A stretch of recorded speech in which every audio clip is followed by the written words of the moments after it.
Okay guys, so let's talk a little bit about history. Here you can see all the nations and time periods that controlled the land we know today as Israel. So let's quickly mention all of them. So we begin pretty early, about 4,000 years before current era. In the top left corner you can now see a map that will be showing you the changes in the area. Sometimes I will enlarge this map to show you specific details. So now you see the shape of Israel as it is today. So the territory we know today as Israel, 4,000 years before current era, was mostly controlled by Egypt and was called Canaan. Of course, Egypt at that time was a true empire, which in the 3rd millennium before our day, so during the Old Kingdom, built the famous pyramids. And the historical and archaeological evidence shows that Egypt at that time was controlling this territory that was called Canaan. But obviously the influence of Egypt was different at various periods, so sometimes the Canaanite cities would enjoy more autonomy. And as you can see, we have moved to our second era, which I called the era of the Patriarchs of Israel. This is the time, according to the Bible, of the 3 legends, Abraham, Isaac, and Jacob. And during this time, again, you have a lot of tribal cities in Canaan of different origin, which we can see also in the biblical story. During our 3rd era, you can see that the land is still controlled by the Canaanites, Canaanite cities, and also other cities of different tribal origin. But soon this will change because we will begin a new era where a new nation will start to conquer this land. According to the Bible, this happened after the Hebrews left Egypt. So here you can see how the land was divided between the 12 tribes. We have West Manasseh, Reuben, Naphtali, Zebulun, Judah, Issachar, Gad, Ephraim, East Manasseh, Dan, Simeon, Benjamin, and Asher. So here you can see the allocation of all the tribes of Israel. In the book of Joshua, you can read what part of the land each tribe received. Eventually, all the tribes united under one king to form the kingdom of Israel. During this time, around Israel, you had nations like Phoenicia, Philistia, Moab, Edom, Aram, and Ammon. Let me make that bigger for you so you can see it better. Oh yeah, and I forgot that a very important neighbor next to Israel at that time was also Egypt. Of course, the most impressive time in Israel's history was under King Solomon, where his kingdom stretched from the border of Egypt to the modern borders of Turkey. However, this glorious period of Solomon's kingdom did not last very long because soon after the king's death, his kingdom shrinked and Israel went back to its original borders. Additionally, the kingdom divided. So now, instead of a united nation, you had basically 2 countries, the northern Israel and the southern Judah. Okay, so back to our timeline. We had the kingdom of Israel, we had the split between Israel and Judah, and now we move on to a period which began the downfall of Israel in the ancient times. And that's of course through the emergence of a new superpower on the world stage, Assyria. Assyria conquered not only northern Israel, but also all the nations around Israel, including Egypt. Jerusalem, however, was not conquered and survived this massive invasion. But not for long, because in 586 BC, another empire called Babylon totally destroyed Jerusalem and its temple. This empire is the famous Babylonian Empire. Next, we have an even greater empire conquering Babylon, and that's the Persian Empire, which started controlling also the territory of today's Israel. The Persian Empire looked impossible to stop. It stretched until it reached Greece. The Greeks were led by the prodigy named Alexander the Great, who just massacred all the armies of Persia and was going forward and capturing more and more cities. He was just unstoppable. In fact, in his lifetime, he didn't lose a single battle. That's the historical record, at least. And if not for his soldiers, who knows how far he would go? They basically said to him, "That's enough, we're not going anymore. We're tired, we want to go home." So they stopped at the border with today's India. And just to give you a perspective, from Athens to India, there's about 2,700 miles. That's more than going from New York to San Francisco. Wow, America is big. Anyway, after the death of Alexander the Great, his kingdom also divided. And the part where Israel is today was controlled by the Ptolemaic kingdom, which was one part of Alexander the Great Empire. Not surprisingly, the different parts of Alexander the Great Empire started fighting with each other for bigger control and more power. And that's when we see another period of this history, which is the Seleucid Kingdom. Now, that's a very dark period for the Jewish people that live in the land, because that's the time of the rule of Antiochus IV Epiphanes. Epiphanes' expansion was stopped at the borders with Egypt, and he was really angry that he could not conquer this territory. So he returned angry to Judea and started persecuting the Jewish people that didn't want to conform to the Hellenistic culture. This sparks a rebellion among the Jewish people, who are led by a Jewish group called the Maccabees. So finally, after over 700 years, the Jews once again have a country. But it didn't last long. Well, it depends how you look at time, because they ruled for over 100 years. So that's not that short, but nevertheless, the next period was the Roman Empire, a very important period for the Jewish history. And that's because the Jews also rebelled against the Romans, the rule, twice. But the rebellion was a failure. The Romans destroyed the temple, Jerusalem, and expelled most of the Jews from the land. But even Rome was not eternal, and the first sign of its weakness was the division between the Western Roman Empire and the Eastern Roman Empire that was now called Byzantine. And this is when the Byzantine Empire now controlled the Holy Land. This is also when a lot of the churches are built in Jerusalem and in the Holy Land.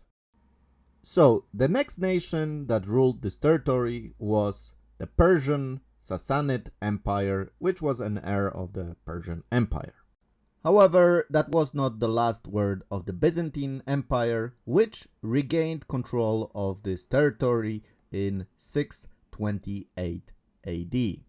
But that's also when we see a true revolution in the Middle East, an arrival of a new religion that takes everything by force, the religion of Islam. And eventually, the followers of Muhammad take over the Holy Land. And this is gonna be a wild ride now, so fasten your seatbelts because we're gonna go fast. Basically, you will see a sequence of different caliphates that fought with each other in a bloody fight for the dominance of the Middle and Near East. So we begin with the Rashidun Caliphate, and by the way, I'm sorry if I'm mispronouncing it wrong. After that, we have the Umayyads, so Umayyad Caliphate, the Abbasid Caliphate, Fatimid Caliphate. Then we have a little break for the kingdom of the Crusaders, but not too long because it was retaken by another Muslim dynasty, the Ubayyid. Then it was the Mamluks from Egypt, which was followed by the Ottoman Empire that ruled the land for over 400 years. And it is this empire that gave the shape of the old city of Jerusalem we see today, because it is during the Ottoman Empire that the walls of Jerusalem were built.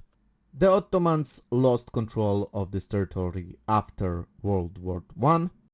The British, that were part of the winning team of World War I, took over, but didn't like it very much, so they left.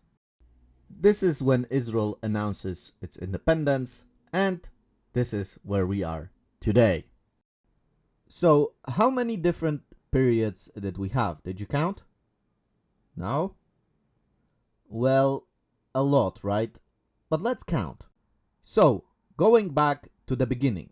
First, we had the Egypt Canaanite period. Second, Patriarchs of Israel 2. 3. Canaanite. 4. Tribes of Israel. 5. Kingdom of Israel. 6. Israel Judah. 7. Assyria Judah.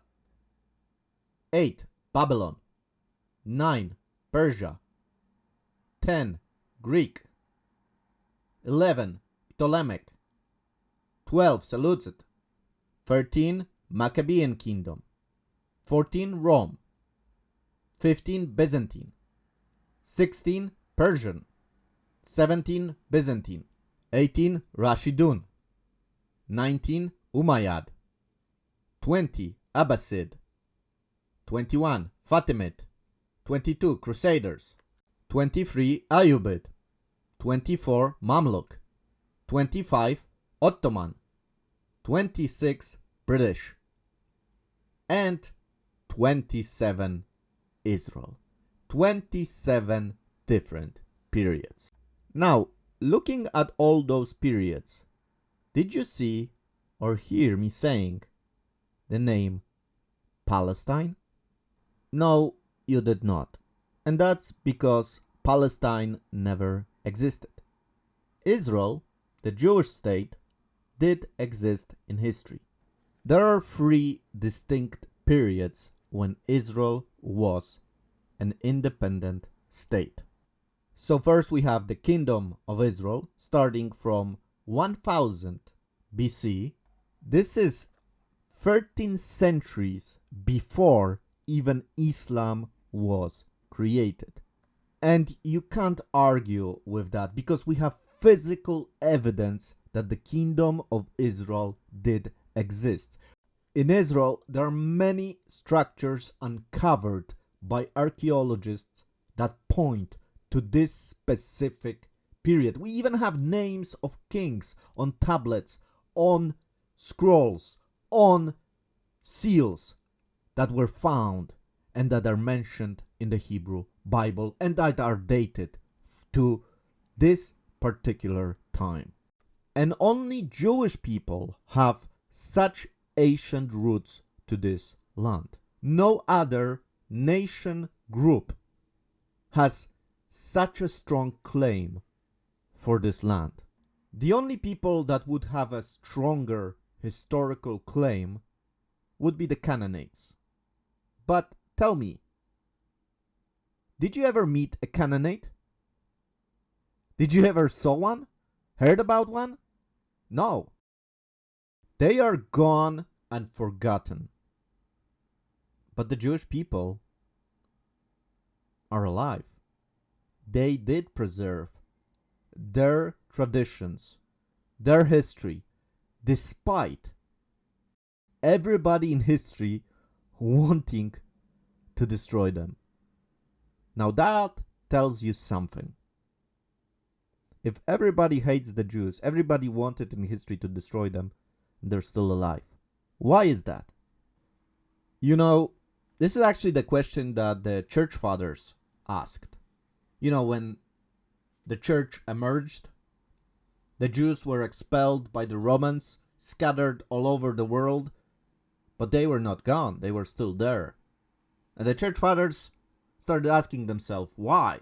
Why are they still here? And you know, the church fathers, most of them at least, unfortunately, believed that the era of Israel is over. Now, there is this church that will replace the Jewish people that received word from the God. They rejected the Messiah, so now they are rejected by God, and a new people of all the nations replace them now. That was the logic of the church fathers. But they still had this problem that the Jewish people are still here. So, you know what they came up with? Well, basically, they said that the Jewish people are here because God wants to show what happens when you reject the Messiah. And they will be forever punished. They will never return to the land. They will be scattered forever. But I think they forgot a very important prophecy. A prophecy in the Tanakh that said, I will gather my people from all corners of the earth. And this is what has happened in the 19th and 20th century. The Jewish people started returning to the land from all corners of the earth. The most distant places you can think about: China, Russia, America, even Alaska, Brazil, Argentina, from all the places where they were scattered throughout the history. The church fathers were wrong. God has not forgotten about his firstborn son, Israel. In the Tanakh, we read that even if a mother will forget her son, God will not forsake his people, Israel. Yes, there was a lot of opposition to the Jewish people throughout the history. Sometimes it was because of disobedience. This is the reason why Assyria, why Babylon destroyed Jerusalem, why Rome decimated the Holy Land. But it's also because of this very reason that they were chosen by God, that the world hates them and wants to get rid of them. But guess what? It will not happen, because God is stronger. Today, we don't have Babylon. We don't have Assyria. We don't have the Persian Empire, the Romans, the Egyptians, the Canaanites. But we do have the Jewish people. Despite all of this opposition, this hate, horrible acts of violence against the Jewish people, they were not killed. Today, the whole world starts again to hate the Jews. There is no one country where Jewish people can feel safe. But we should not be surprised by this, because as the Bible tells us about the past, and the Bible has proven to be accurate, it also tells us about the future. And in the future, the Bible says that all the nations will gather against Jerusalem. But despite this powerful coalition, Jewish people will not be destroyed. Not because they will have a great army, but because God will be on their side. And yes, Jewish people are not perfect. I know this well. But despite their sins, their faults, God is the one that is dealing with his people. Ask yourself, do you want to go against God? If you are a Christian, if you believe that your God is the same God that was in the Tanakh, in the Old Testament, then ask yourself, do you really want to take that chance and go against the people who he said he loves with an eternal love? Ask yourself that. And what about this question of this land? Of course, we can make a historical claim, which I made, that there was 3 times in history where there was an independent state called Israel. First, in biblical times, we had the kingdom of Israel, then it was split between Israel and Judah. Then again, we had this short period of the Maccabean kingdom, and we have it today. But in history, there was never a Palestine. Never. That's the historical stuff. Now, I do feel sorry for the Arabs that call themselves Palestinians. Some of them are truly suffering. The children, the women. It's horrible. But unfortunately, they have been fed a lie and used by other Arab nations. If the Arabs of the land would want peace with Israel, it would happen. Jewish people are all for peace. But Israel also is a state that needs to first of all care about the needs of their own citizens. That's why the war in Gaza has started. Because Hamas attacked Israel and committed horrible, horrible things that the world has not seen in a very long time. Now, what do you do with an enemy that attacks you, that shoots rockets at you, and then hides behind somebody? How do you defend against that? How do you attack? War is a horrible thing. And unfortunately, the people that suffer the most are the innocent when war starts. But Israel is the only army in the world that is held to such a high degree of scrutiny. Imagine any other country that would be attacked by thousands of rockets, where its citizens would be killed and it would be recorded and put on social media.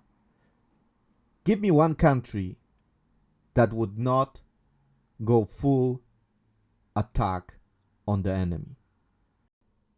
There is no such country. But let's talk about the reality. The borders in history changed.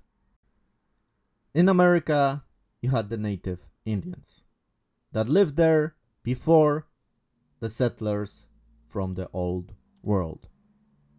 It's ridiculous to say now that we have to go back to some kind of state in the past. England used to control parts of today's France. But then again, in Britain, you had Saxons, Brits, Angles, Celts. The Ottomans used to rule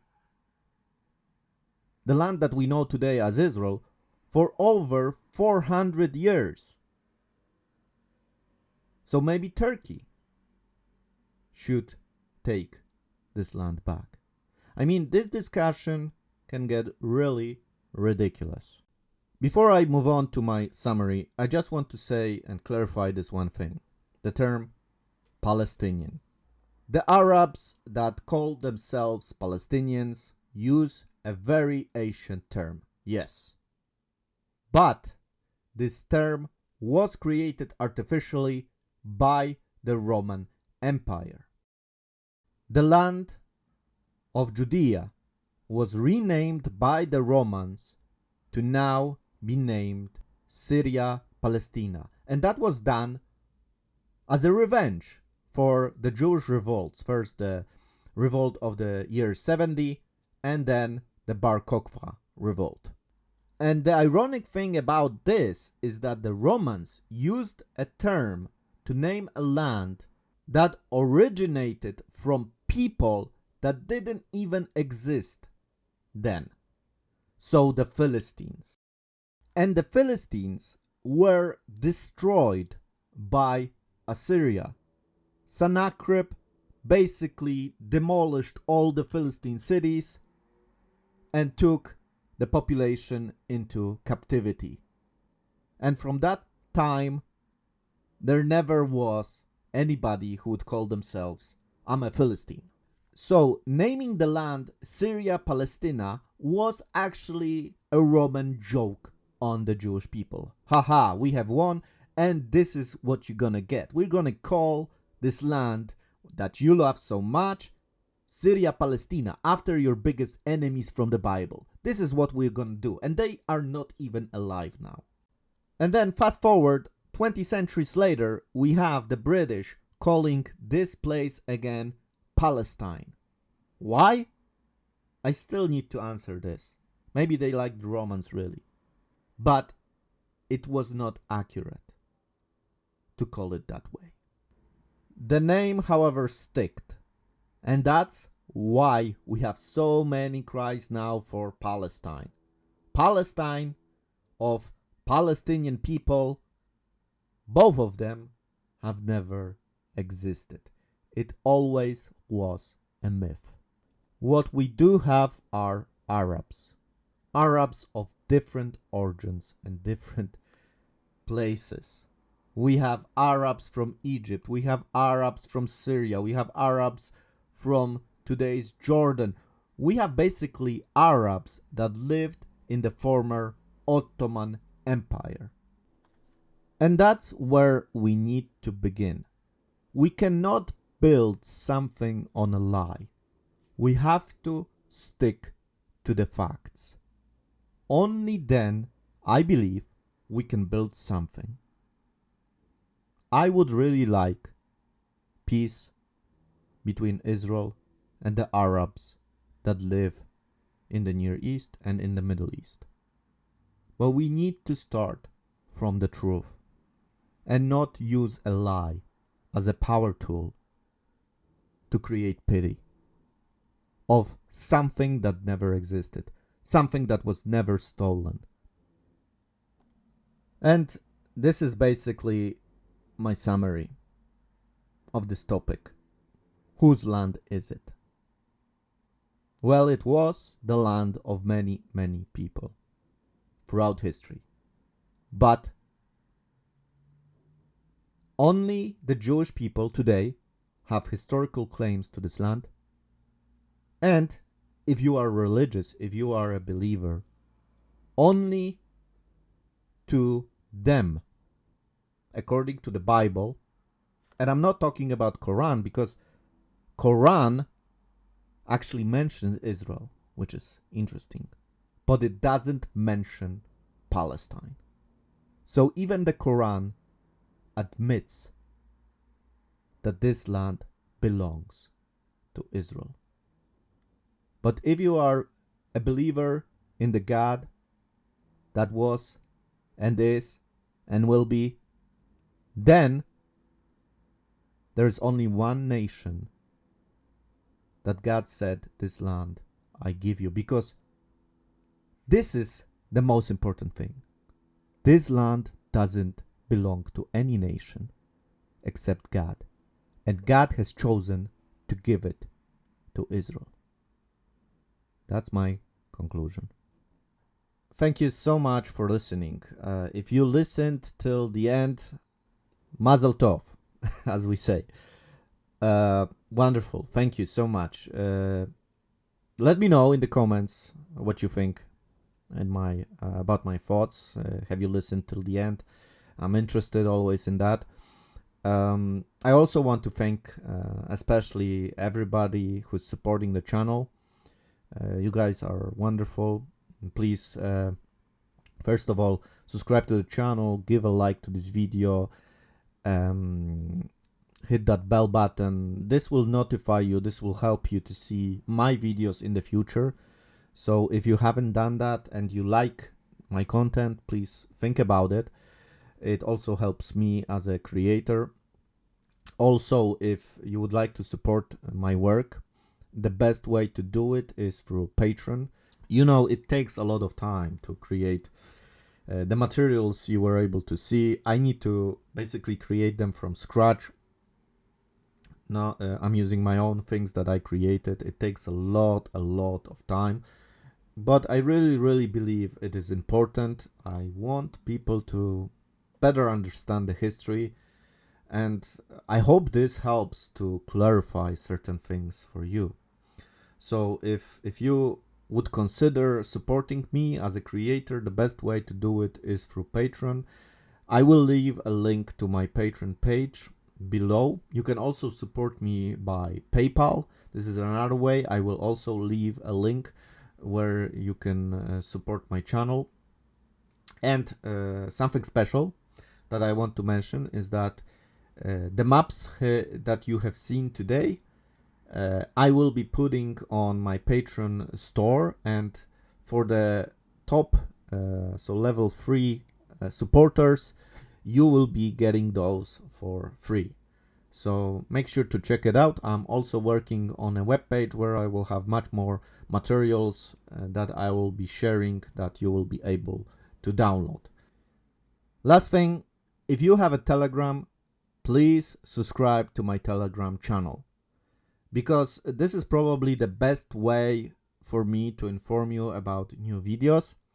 So I also post there as I'm working on new episode. I'm trying to keep people updated what I'm working on. So it's really a good way to keep in touch with me. So consider also that. With that, let me end. I wish you all the best. Shalom.